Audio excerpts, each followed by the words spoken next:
Hi guys, what's up? Welcome to Pillsbury's game against Richard Teichmann. Pillsbury has continued to just win game after game, crushing everybody like babies. In this game, it's black to move, and I'd like you guys to pause your video, figure out what you would do here for black. So this is just a simple opening question, and I believe there are many acceptable moves here. But the key thing to understand is you should not make a move like d6, simply completing your development. White has the center here, and black, the center is the most important part of the board. Black needs to fight for the center too.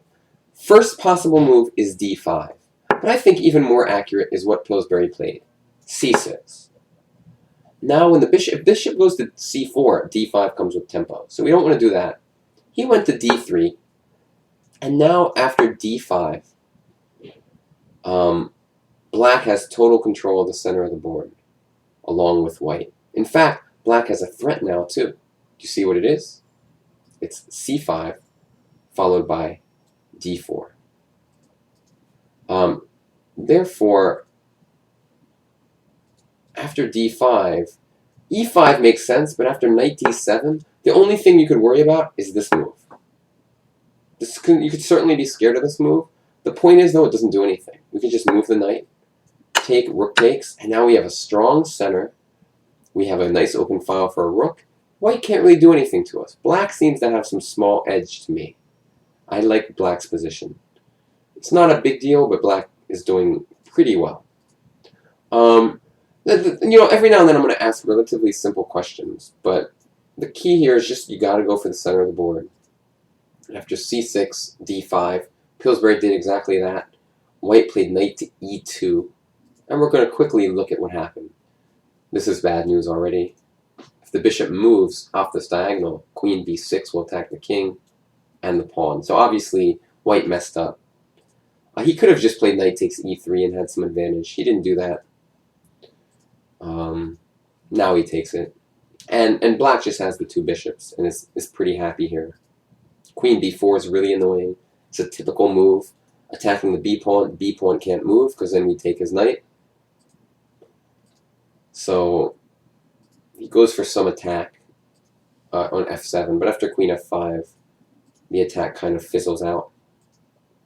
And now black is just up 2 pawns. Now he's at 3 pawns. Bishop check. The idea now, if rook takes d4, queen c5, and we win the piece right back.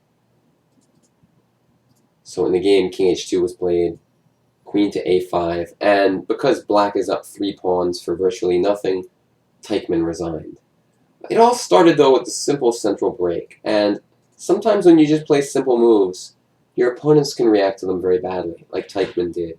And he was one of the top 10 in the world or so for quite a while, but knight e2 is just a bad move. Well, especially bad was, like pawn takes, allowing knight g4 is just bad moves.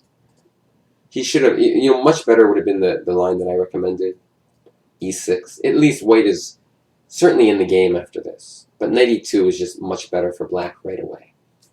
So, just wanted to show that quick game. It wasn't the most exciting one, but, you always got to be thinking about d5 and c6, or d5 especially. If that wasn't your immediate instinct, you got to work on your just general opening principles and your kind of obsession with controlling the center in positions like this. You need to learn to make d5 your first instinct if it wasn't. The second you see the position, like within 5 seconds, you should be like, how do I go d5? Do I go now or do I go later? So if you got this wrong, very important to work on that. Thanks for watching.